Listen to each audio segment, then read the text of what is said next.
La saison de l'AS Monaco est un véritable parcours du combattant, une aventure faite de rebondissements imprévisibles qui laissent les supporters dans l'expectative. Chaque match semble être une nouvelle montagne russe, avec des performances qui oscillent entre l'exceptionnel et l'inacceptable.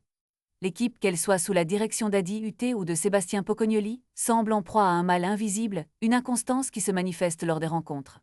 Le dernier match à Chypre en est un parfait exemple. L'AS m'a laissé filer 2 points précieux, un scénario qui n'est devenu qu'une routine. Le technicien Pocognoli a mis en lumière ce fléau, soulignant l'incertitude qui pèse sur ses joueurs.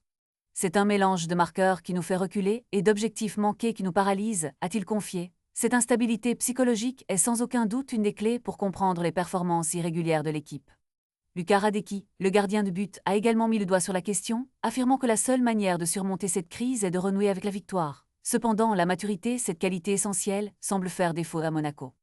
Les absences de joueurs clés, tels que Zakaria, ainsi que des recrues d'expérience comme Hradecky et Dié, ont affaibli l'effectif.